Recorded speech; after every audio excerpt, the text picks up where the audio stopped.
नमस्ते स्टूडेंट्स। आज हम फिर आ गए हैं प्रश्नावली 4.3 को लेकर गणित की।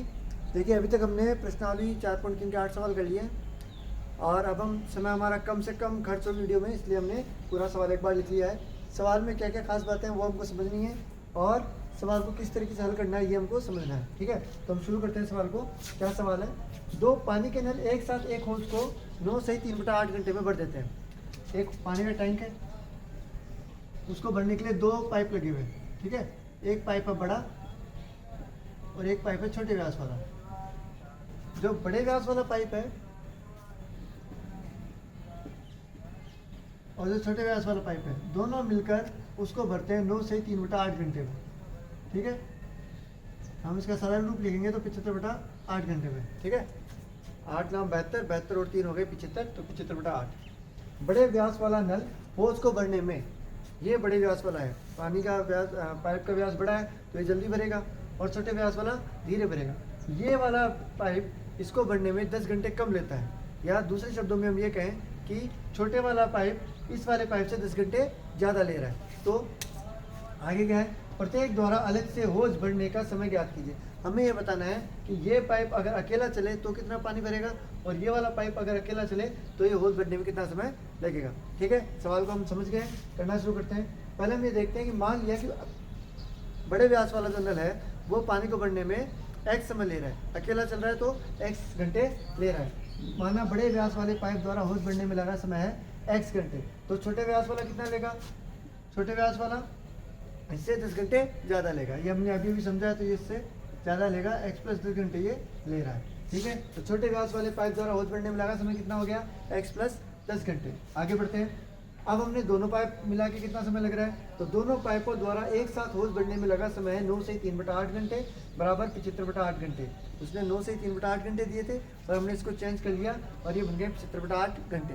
अब सवाल को क्या है कि हमें थोड़ा सा बदलना पड़ेगा। कैसे बदलना पड़ेगा? हमें ये देखना पड़ेगा कि अगर इस पाइप को 1 घंटे चलाया जाए तो कितना पानी भर सकता है इस होज में, और इस पाइप को अकेला चलाया जाए तो होज में कितना पानी भर सकता है। तो हमने लिख दिया कि 1 घंटे की स्थिति में बड़े व्यास वाले पाइप द्वारा होज को भरा गया भाग 1/x। ये 1/x कहाँ से है जो समझ लेते हैं। देखिए, चूंकि x घंटे में होज भरा गया,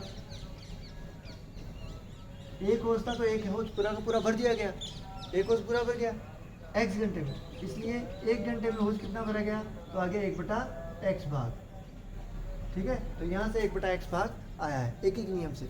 अब इसी तरीके से छोटे व्यास वाले पाइप द्वारा होज में भरा गया समय, ये 1/x समय में भर रहा था तो ये 1/x प्लस 10 भाग को भर देगा। ठीक है, आगे देख लेते हैं। अगर दोनों पाइपों को एक साथ चला दिया जाए तो क्या होगा?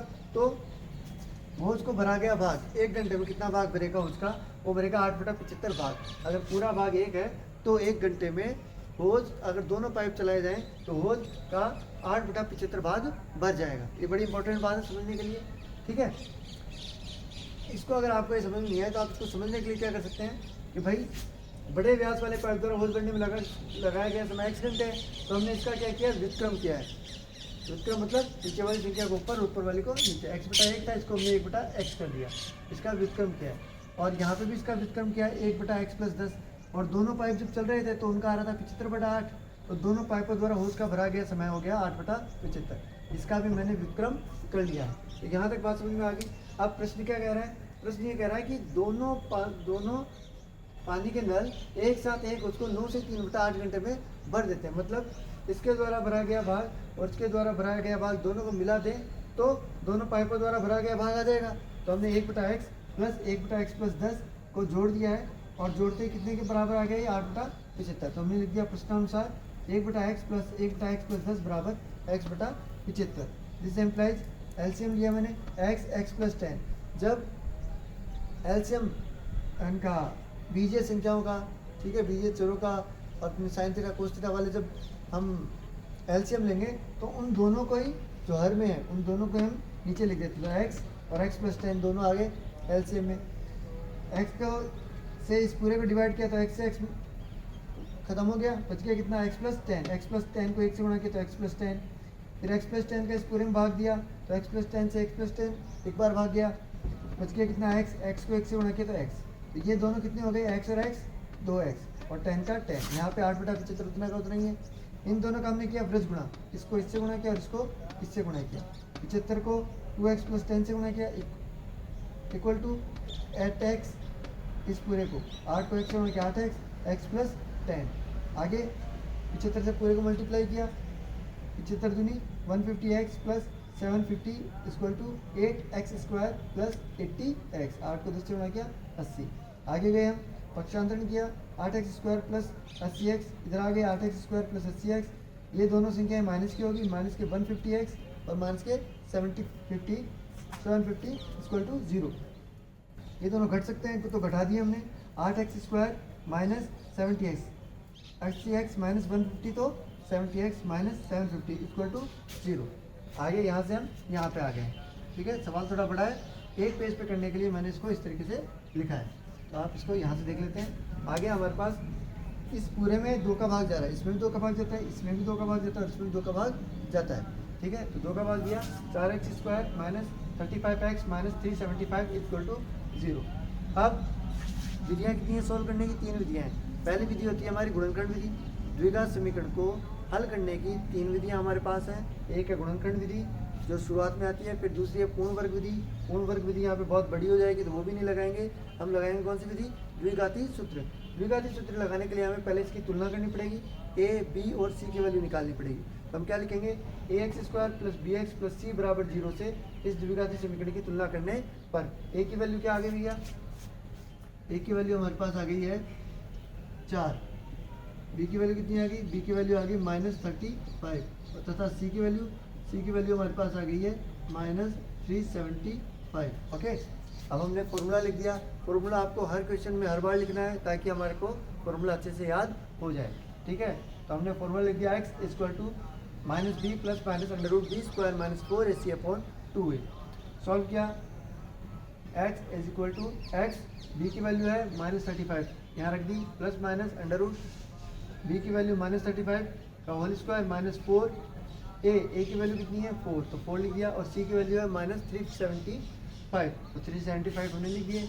अब नॉर्मल कैलकुलेशंस है, कैलकुलेशंस की x = +-++35 ± √35 का स्क्वायर 1250 1225, और इसको हमने मल्टीप्लाई किया तो 6000, इन दोनों को ऐड किया तो आया 7225, ठीक है। अब यहाँ पे 2 निशान आ रहे हैं, एक प्लस का और एक माइनस का। 7225 का 7225 का जो हमारा वर्गमूल आया वो आया 85। अब एक बार प्लस का निशान लेने पर और एक बार माइनस का निशान लेने पर, जब हम 85 के पहले प्लस का निशान लेते हैं तो आता है +35 + 85, दोनों को जोड़ा तो 120 को 8 से डिवाइड किया तो आगे हमारे पास 15, ठीक है। क्योंकि हमने x को घंटे के रूप में लिया था, समय को किस में लिया था हमने, घंटे में, तो इसके आगे मैंने लिख दिया है घंटे, 15 घंटे। और x = +35 - 85/8 माइनस, दोनों को सॉल्व किया, -50/8 सॉल्व किया तो -25/4, -25/4। ओके, अब हम जानते हैं कि समय ऋणात्मक नहीं हो सकता है, तो इसका मतलब जो ऋणात्मक मान है ये हम नहीं ले सकते x का, तो हम लिखेंगे x का ऋणात्मक मान संभव नहीं है। अतः बड़े पाइप द्वारा होज भरने में लगा गया समय कितना हो गया, 15 घंटे। x का मान लिया था हमने, बड़े व्यास वाले पाइप द्वारा होज भरने में लगा समय x घंटे, x की वैल्यू हमारी आ गई है 15, तो हमारा ये तो उत्तर हो गया 15 घंटे। दूसरा, तथा छोटे पाइप द्वारा होज भरने में लगा गया समय हो गया x + 10, तो 15 + 10, ठीक है, 15 + 10 हो गए 25। इस तरीके से छोटे पाइप द्वारा होज भरने में लगा गया समय 25 घंटे। आज के लिए इतना ही। अगले 2 क्वेश्चंस जो क्वेश्चन नंबर 10 और 11 है उसके लिए मैं और वीडियो बना दूंगा, तो आप लगातार पढ़ते रहें, पढ़ना बहुत ज़रूरी है। कहीं भी कोई दिक्कत आए तो आप कमेंट बॉक्स में मुझे लिखकर बताएं कि सर यहाँ पे इस क्वेश्चन में ये चीज़ समझ में नहीं आ रही, या देखो मोटी चीज़ ये होती है कि यहाँ तक हमारे समझ में आना बहुत ज़रूरी है।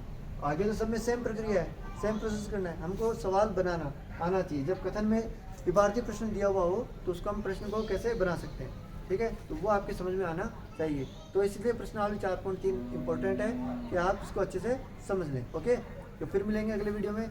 Okay, bye, thank you.